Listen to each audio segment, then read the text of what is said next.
श्रावस्ती पहुंचे बसपा के कोऑर्डिनेटर शमसुद्दीन रैनी। सपा, भाजपा और कांग्रेस पर जमकर साधा निशाना। जनपद श्रावस्ती के इकोना में आयोजित बीएसपी की बैठक में बहुजन समाज पार्टी के कोऑर्डिनेटर शमसुद्दीन रैनी पहुंचे। बीएसपी के पदाधिकारियों एवं कार्यकर्ताओं ने उनका जोरदार स्वागत किया। सभा को संबोधित करते हुए उन्होंने भाजपा, सपा और कांग्रेस पर जमकर निशाना साधा। उन्होंने कहा, 4 बार बीएसपी की सरकार रही लेकिन कहीं भी एक भी दंगे नहीं हुए, लेकिन भाजपा और सपा के शासनकाल में दंगे ही दंगे हुए हैं। 9 अक्टूबर को लखनऊ में आयोजित मान्यवर कांशीराम जी की जयंती पर विशाल रैली में पहुंचने के लिए लोगों का आह्वान किया। पत्रकारों से बातचीत करते हुए उन्होंने क्या कुछ कहा, देखें पूरा वीडियो। मैं शायद आप लोगों से रूबरू हो नहीं पाए। हमारा संगठन का काम रहता, हम तो मीटिंगों को बड़ी मीटिंग करके चले जाते थे, लेकिन आज ये रैली को लेके हमने ये कहा कि चलो भाई सर्व समाज के साथ साथ हम मुस्लिम समाज में भी जाएं, क्योंकि अगर मुस्लिम समाज में जाएंगे नहीं तो मुस्लिम समाज के लोग भी कहेंगे कि हमसे आह्वान किया नहीं, ना हमसे कोई बात करी, ना हमको कोई आने का दावत दी। मैं इस बात में कहना चाहता हूँ, अगर वाकई भारतीय जनता पार्टी से आपको निजात पाना है, मैं ये नहीं कहता हूँ भारतीय जनता पार्टी हमारा बहुत कुछ बिगाड़ देगी, लेकिन हम ये जानते हैं सत्ता की मास्टर चाबी वो चाबी होती है जो सारे ताले खुलते हैं। अगर उस चाबी का अगर आप सही तरीके से उस चाबी को पाने के लिए सही तरीके से सही इस्तेमाल नहीं करेंगे तो आप लोग बेवकूफ बनाते रहेंगे, गुमराह करते रहेंगे। आज वही मैदान हम देख रहे हैं। हम उत्तर प्रदेश में नहीं पूरे देश के अंदर देख रहे हैं, और खासकर उत्तर प्रदेश की बड़ी आबादी, उत्तर प्रदेश के अंदर केवल नूराकुर्ती हो रही है सपा और भाजपा। अभी मैं बरेली में था, बरेली में लोगों ने मुझसे कहा कि बहन जी तो बोलती नहीं है।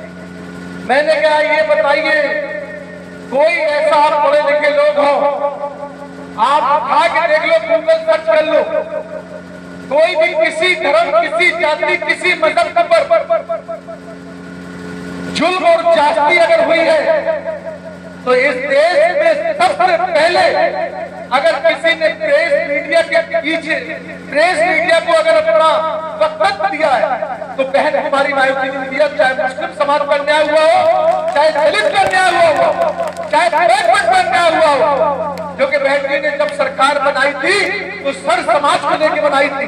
इसलिए सर समाज में और सबसे ज्यादा अगर बहन जी ने किसी पे बोला है तो मुसलमानों पे बोला है। लेकिन क्यों नहीं दिखाया जाता है? आप टीवी देख लो, टीवी में कभी भी ऐसे को नहीं दिखाया जाता। टीवी में किसको दिखाया जाता है? चैनल आप कोई भी देख लो तो केवल अखिलेश यादव जी दिखेंगे या भारतीय जनता पार्टी की योगी जी और मोदी जी दिखेंगे। मैं आपसे पूछना चाहता हूँ, सबसे ज्यादा चैनल किसके हैं? आप बताओ जरा, दिल पे हाथ रख के बताओ चैनल किसके हैं? इसके बताओ किसके चैनल? अडानी और अंबानी और भाजपाई का तो चैनल है। मैं ये कारोबार करने वाला इंसान हूं, जिस काम में फायदा होता है उसी काम को करता हूं। अगर यहाँ हमारे व्यापारी, हमारे सब भाई बैठे हैं, अगर उनको किसी भी चीज में अगर प्याज में फायदा हो रहा तो प्याज को खरीदने काम करेंगे। अगर आलू को खरीदने का काम, आलू से फायदा हो तो आलू काम करेंगे। भारतीय जनता पार्टी को मालूम है कि समाजवादी पार्टी को टीवी में दिखाने से हमारा हिंदुत्व इकट्ठा होगा, 20% मुसलमान अलग चला जाएगा, हम सरकार बनाते रहेंगे। तो आप आए हैं तो मीटिंग रखी गई 9 तारीख को, कौन सा ऐसा कार्यक्रम है जहां आप लोगों को आह्वान कर रहे हैं कि 9 तारीख लखनऊ? देखिए, 9 अक्टूबर को हमारे बहुजन समाज पार्टी के जन्मदाता थे मानवर श्री कांशीराम जी, उनकी पुण्यतिथि हम लोग मनाते हैं। लेकिन इसके पहले हम लोग जिले स्तर पर, मंडल स्तर पर मनाते थे, लेकिन इस बार बहन जी ने पूरे राज्यव्यापी 1 दिवसीय और विराट जनसभा बुलाई है, महारेला जिसको बोलते हैं। तो उसी रैली को लेके हम लोग सबसे आह्वान करने आए हैं कि हमारा बहुजन समाज पार्टी को जो मानने वाला है, एक कार्यकर्ता 9 अक्टूबर को लखनऊ पहुंच रहा है, और उसे जो इस तरीके से एक संदेश था कि बीएसपी खत्म है, बीएसपी बी बन गई, सी बन गई, उस दिन भी पता उनको चल जाएगा कि बहुजन समाज पार्टी कल भी मजबूत थी, आज भी मजबूत है और हमेशा मजबूत रहेगी। आपको क्या लगता है कि वर्तमान में एक विधायक है बसपा का, तो क्या 27 में बसपा अपनी सरकार बना पाएगी? देखिए, एक बात ध्यान रखना, हमने आपको मंच के माध्यम से कहा, दो डिवाइडेशन में वोट बढ़ गया था। हिंदू और मुसलमान को बांट के सियासत भाजपा और सपा ने करी थी। सपा मुसलमानों की बात कर रही थी, भाजपा हिंदुत्व की बात कर रही थी। ना ये हिंदू के भाइयों के सगे थे, ना वो मुसलमानों के थे। ये बांट के जो सियासत करने काम किया था, ये भाईचारा बिगाड़ने काम किया था। ये भाईचारा बिगाड़ने काम करते हैं और हम लोग भाईचारा बना के इस देश में भागीदारी देना चाहते हैं। तो इसलिए बनाने वाले और बिगाड़ने वाले, ये बिगाड़ने काम करेंगे, हम बनाने काम करेंगे। और मुझे उम्मीद है कि बनाने वाले लोग जो भाईचारा बनाते हैं वो कामयाब होते हैं, बिगाड़ने वालों की अब दुकान बंद हो जाएगी।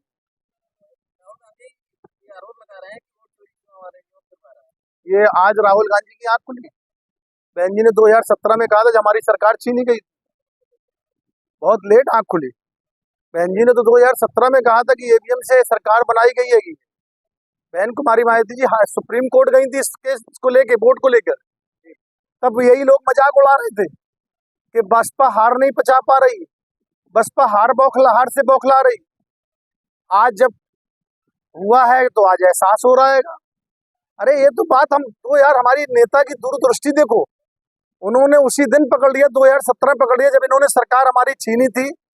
जहां 90% मुस्लिम था, वहां 40% बीजेपी को वोट मिला था। उसी दिन बहन जी ने पकड़ लिया था ईवीएम का चोरी, और उसी दिन ईवीएम की चोरी पे इल्जाम लगाया। सुप्रीम कोर्ट तक गई थी, 1 दिवसीय धरना प्रदर्शन किया था। मैंने आपको याद हो, जिला मुख्यालय पे हम लोगों ने 1 दिवसीय धरना प्रदर्शन किया था। तो अब आप खुद समझदार हो।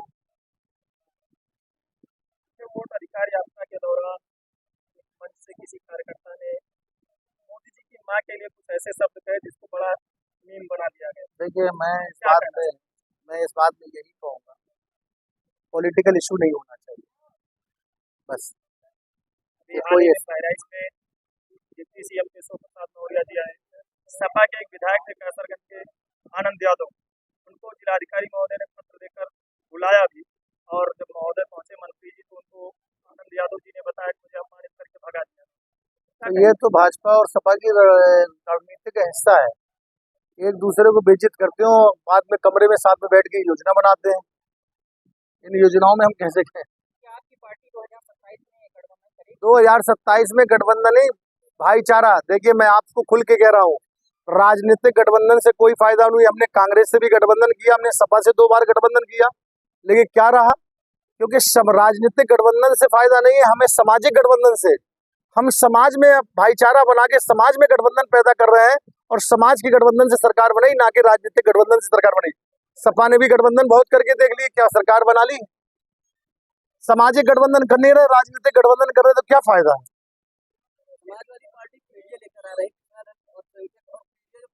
हमारी नेता ने बहुत पहले कह दिया था कि ये पीडीए का मतलब क्या हुआ, परिवार डेवलपमेंट अथॉरिटी। तो इस जो परिवार डेवलपमेंट अथॉरिटी है, इसको तो आप लोग खुद समझदार हो। जब सरकार रहती है तो किसकी चलती है? शिवपाल जी की, चचा की, भतीजे अखिलेश यादव जी की, डिम्पल यादव जी की, धर्मेंद्र यादव जी की, अक्षय यादव जी की, प्रतीक यादव जी की।